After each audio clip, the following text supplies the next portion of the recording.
اس طرح کا ملتا جلتا ایک اور واقعہ انہوں نے یہ بھی بتایا کہ کچھ عرصہ پہلے گاؤں میں کچھ عورتیں کپاس چننے کے لیے باہر کھیتوں میں تھیں۔ ان عورتوں میں ایک عورت کپاس چنتے ہوئے بے خیالی میں ذرا دور نکل گئی کہ اچانک اس کی نظر ایک چاندی کی چیز پر پڑی۔ ایک ایسا زیور ہوتا ہے ہسلی جسے عورت اپنے گلے میں بہت شوق سے پہنتی ہے۔ یہ چوڑی کی شکل کا بنا ہوتا ہے لیکن ایک طرف سے کھلا ہوتا ہے۔ اس عورت کو جب یہ ملا تو اس نے سوچا کہ شاید کسی عورت کا گر گیا ہوگا۔ اس نے چپکے سے اٹھا کر اسے اپنے گلے میں پہن لیا اور اس پر دوپٹے کی اوٹ کر لی تاکہ کسی کو پتہ نہ چل سکے۔ بعد میں وہ دوسری کپاس چنتی ہوئی عورتوں میں شامل ہو گئی۔ وہ دل ہی دل میں بہت خوش ہو رہی تھی کہ اسے کپاس چننے کی مزدوری کے ساتھ ساتھ ایک قیمتی زیور بھی ہاتھ لگ گیا ہے۔ اب وہ انہی سوچوں میں غرق تھی کہ اسے گلے میں گھٹن سی محسوس ہونے لگی۔ اس نے گھبرا کر اپنے گلے کو پکڑا تو اس کے ساتھ ہی اسے ایک نرم سی شے کا احساس ہوا۔ اس نے نظریں نیچی کر کے جب گلے کی طرف گھمائیں تو خوف سے اس کی چیخ نکل گئی۔ ایک دھاری دار موٹا پیلا سانپ اس کے گلے میں لپٹا ہوا تھا۔ اس نے گھبرا کر دونوں ہاتھوں سے اسے پکڑ کر گلے سے اتارا اور گھما کر دور کھیتوں میں پھینک دیا۔ اس کے چیخنے سے دوسری عورتیں بھی بھاگتی ہوئی اس کے پاس پہنچ گئیں۔ اس کے پوچھنے پر جب سارا واقعہ بتایا تو ان میں سے ایک سیانی عورت نے انہیں چھلاوے سے متعلق تفصیل بتائی۔ یہ سن کر ان کی جان میں جان آئی۔ جس طرح انہوں نے سانپ کو پھینکا وہاں سے ایک بچے کے ہنسنے کی آواز سنائی دی۔ لے لو ہسلی کا مزہ اور چھپاؤ اسے اپنی سہیلیوں سے۔ پھر سب لوگ ہنسنے لگے۔ انہوں نے مزید بتایا کہ پچھلے مہینے ایک دتا کمہار شہر سے سودا سلف لے کر گاؤں آ رہا تھا کہ رستے میں ہی شام ہو گئی۔ چاروں طرف اندھیرا پھیل گیا۔ وہ اپنی دھن میں مگن گاؤں کی طرف جانے والے راستے پر چلتا چلا جا رہا تھا کہ یکایک اس کی نظر ایک عورت پر پڑی جس نے سرخ لباس زیب تن کیا ہوا تھا اور اس کے ساتھ ساتھ مکمل زیور بھی پہن رکھا تھا۔ وہ راستے کے عین درمیان میں ایک بڑے پتھر پر بیٹھی ہوئی تھی۔ وہ کمہار اسے اس طرح دیکھ کر ڈر گیا۔ پہلے تو وہ سمجھا کہ شاید کوئی چڑیل ہے، مگر جب اس نے اس کے پاؤں دیکھے تو وہ بالکل سیدھے تھے۔ اس سے اسے کچھ حوصلہ ہوا اور وہ ڈرتا ہوا اس کے پاس پہنچا اور کہنے لگا، تم کون ہو بی بی؟ اور کیوں اس وقت رات کے اندھیرے میں ایسے راستے میں بیٹھی ہو؟ دتے کے پوچھنے پر وہ یوں رونے لگی جیسے کافی عرصے سے اسے رونے کا موقع ہی نہ ملا ہو۔ رونے کے دوران ہی اس نے ہچکیاں لیتے ہوئے بتایا کہ وہ سامنے گاؤں جا رہی تھی۔ اس نے شوہر کے ساتھ راستے میں چلتے ہوئے وہ تھک گئی اور مزید پیدل چلنے سے انکار کر دیا، جس کی وجہ سے اس کو شوہر واپس گاؤں لوٹ گیا تاکہ سواری کا کوئی بندوبست کر سکے۔ وہ جس وقت گاؤں سے چلے تھے اس وقت گاؤں میں کوئی تانگا وغیرہ موجود نہ تھا کیونکہ گاؤں کے سارے تانگے شہر گئے ہوئے تھے اور ہم نے گھر پر ہی پہنچنا تھا۔ اسی لیے مزید انتظار کرنے کے بجائے ہم پیدل ہی چل پڑے، مگر آدھے راستے میں آ کر ہی میرے قدموں نے مزید چلنے سے انکار کر دیا۔ تھک ہار کر میں نے بھی آگے بڑھنے سے انکار کر دیا، جس کے جواب میں میرا شوہر رشید تیلی گاؤں لوٹ گیا تاکہ اب اگر کوئی تانگا مل جائے تو ہم باقی کا سفر جلدی سے طے کر کے گھر پہنچ سکیں۔ لیکن رات کا اندھیرا پھیل چکا ہے اور اس کا دور دور تک کوئی پتہ نہیں ہے، اور اس رات میں مجھے ڈر بھی بہت لگ رہا ہے۔ اسی لیے اگر تم مجھے اپنے ساتھ گھر لے چلو تو تمہاری بڑی مہربانی ہوگی۔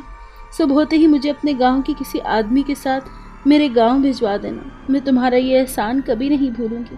اس نے التجائیہ آمیز لہجے میں کہا۔ اس نے دتا کمار کے کچھ اس طرح منت کی کہ دتا نے کچھ سوچے سمجھے بغیر ہی اس کو ساتھ لے لیا اور آگے چلنے لگا۔ ابھی اس نے آدھا ہی سفر طے کیا ہوگا کہ اس کے کانوں میں بکری کے منمنانے کی آواز سنائی دی۔ اس نے گھبرا کر نیچے دیکھا تو دہشت سے اس کے رونگٹے کھڑے ہو گئے۔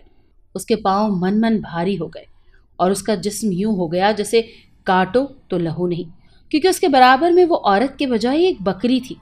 اس نے چیختے ہوئے اس کا کان چھوڑا اور سر پر پاؤں رکھ کر گاؤں کی جانب بھاگ اٹھا۔ گھر آ کر اسے 3 روز تک سخت بخار رہا۔ اس کے بعد خوف و دہشت سے ہی وہ چوتھے روز مر گیا۔ اس طرح ایک اور خوفناک اور دہشتناک واقعہ کہ کسی گاؤں میں شادی تھی۔ لڑکے والے بارات کے ساتھ ایک صندوق میں بری کے کپڑے اور دیگر اشیاء لے کر جب دوسرے گاؤں کی طرف چلے تو راستے میں انہیں جھاڑیوں کے نزدیک ایک کپڑے کی گٹھری پڑی دکھائی دی۔ انہوں نے یہ سوچ کر کہ شاید کوئی قافلہ یا مسافر اسے بھول گیا ہوگا تو اس کو کھول دیا۔ دیکھا تو اس میں 2-4 زنانہ سوٹ، ایک پراندہ اور تھوڑا سا میک اپ کا سامان تھا۔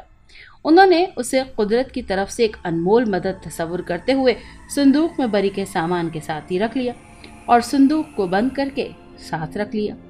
گاؤں پہنچ کر انہوں نے رسومات سے فارغ ہو کر جب تمام عزیز و اقارب کے سامنے بری کے کپڑے کھول کر دکھانا چاہے تو یہ موقع دیکھ کر موجودہ تمام افراد چیختے چلاتے شادی کے گھر سے یوں بھاگے جیسے صندوق میں انہوں نے اپنی موت کو دیکھ لیا ہو۔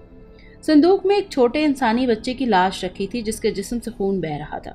صندوق تقریباً آدھے سے زیادہ خون سے بھرا ہوا تھا اور خون کا رنگ یوں لگ رہا تھا جیسے گوشت کو دھوتے وقت نظر آتا ہے۔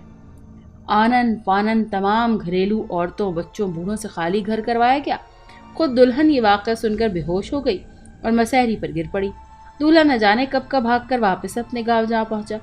بعد میں گاؤں کے لوگوں کو جب حقیقت کا پتہ چلا تو ان میں سے 2 نوجوان ہاتھوں میں کلہاڑے لے کر دلہن کو لینے کے لیے اندر آ گئے، تو واپسی میں ان کے ساتھ دلہن کے بجائے وہی صندوق تھا جس میں تمام کپڑے اور دیگر سامان جو کا توں دھرا تھا۔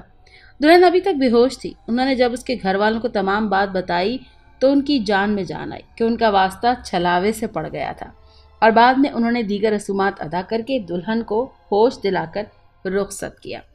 اس طرح ایک اور واقعہ کہ ایک عزیز دوست سعید احمد کے ساتھ پیش آیا جو شہر میں سونار کا کام کرتے تھے۔ ان کے کہنے کے مطابق ایک روز انہیں دکان پر کام کی زیادتی کی وجہ سے گھر لوٹنے میں دیر ہو گئی۔ وہ تیز تیز چلتے اپنے گھر کی جانب بڑھتے جا رہے تھے کہ اچانک ان کی نظریں ایک سرخ پوٹلی پر پڑی جو کہ پتنگ بنانے والے کاغذ کی بنی ہوئی تھی۔ اس نے جلدی سے اٹھا کر دیکھا تو یہ دیکھ کر اس کی حیرت اور خوشی سے باتیں کھل گئیں کہ اس میں ایک نیا اور چمکدار طلائی ٹکا جو عورتیں ماتھے پر سجاتی ہیں اس کی ہتھیلی پر چمک رہا تھا۔ اس نے یہ خیال کر کے کہ شاید کسی مسافر کا گر گیا ہوگا اپنی قمیض کی دائیں جیب میں ڈال لیا اور خوشی خوشی اپنے گھر کی جانب قدم بڑھانے لگا۔ اب اسے یہ فکر ستانے لگی کہ کہیں کوئی چور اچکا مل گیا تو وہ اسی خیال میں ادھر ادھر نظریں دوڑاتے آگے بڑھ رہے تھے کہ کہیں اس کی جیب نہ کاٹ لی جائے۔ یکا یک اسے اپنی جیب میں کچھ وزن محسوس ہوا اور پھر دیکھتے ہی دیکھتے ایک سرسراہٹ سی ہونے لگی۔ اس نے گھبرا کر اپنی جیب کی طرف دیکھا تو دہشت اور خوف سے اس کی چیخیں نکل گئیں۔ اس کی جیب کے سوراخ سے ایک سفید دھاری دار سانپ اپنا پھن پھیلائے باہر لٹکائے جھول رہا تھا۔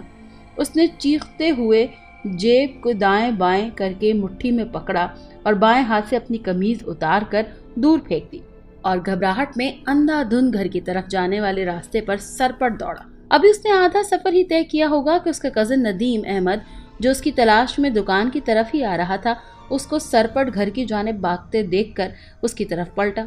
اس نے بھی اپنی رفتار تیز کر دی اور جیسے ہی وہ گھوم کر اس کے سامنے آیا سعید احمد ایک فٹ بال کی مانند اس کے سینے سے ٹکرایا اور بے ہوش ہو کر اس کی باہوں میں جھول گیا۔ گھر لا کر اسے ڈاکٹر کو چیک کرایا تو ڈاکٹر نے کچھ انجیکشن وغیرہ دے کر کہا کہ شاید انہوں نے کوئی خوفزدہ کرنے والی چیز دیکھ لی ہے، اسی لیے ان کی قوت برداشت جواب دے گئی ہے۔ میں نے انہیں کچھ انجیکشنز لگا دیے ہیں، کچھ دیر میں ہوش آ جائے گا۔ اور واقعی ڈاکٹر کے کہنے کے مطابق اسے چند لمحوں بعد ہوش آ گیا، اور جب ہوش آنے پر اس نے تفصیل سے تمام واقعہ گھر والوں کو بتایا تو سب افراد ہنسنے لگے۔ وہ سمجھ گئے کہ موصوف کو کسی چھلاوے سے واسطہ پڑ گیا تھا۔ یہ واقعات سنانے کا مقصد صرف یہ ہے کہ ایسا کوئی واقعہ اگر پیش آ جائے تو ہمت اور حوصلے سے کام لیں، قرآنی آیات کا ورد کریں تاکہ اس قسم کی شیطانی چیزوں سے بچا جا سکے، چونکہ لوگوں کا واسطہ اس طرح کی چیزوں سے پڑتا ہے اور کمزور دل اور ڈرپوک قسم کے لوگ اسے سوچنے سمجھنے کی صلاحیت سے محروم ہو جاتے ہیں اور پھر بڑا نقصان کر بیٹھتے ہیں۔ اسی لیے بہتر ہے کہ قرآنی آیات کا ورد کریں تاکہ تمام شیطانی چیزیں آپ سے دور رہیں۔ اگر آپ کو یہ کہانی اچھی لگی ہے تو اس ویڈیو کو لائک کیجیے اور اس طرح کی مزید ویڈیوز دیکھنے کے لیے ہمارے چینل کو سبسکرائب کیجیے۔ اور ہاں، اگر آپ کی کسی دوست، رشتہ دار یا بہن کے ساتھ خدا نہ کرے ایسا کوئی واقعہ پیش آیا ہے تو ہمیں کامنٹ سیکشن میں اس کے بارے میں ضرور بتائیے۔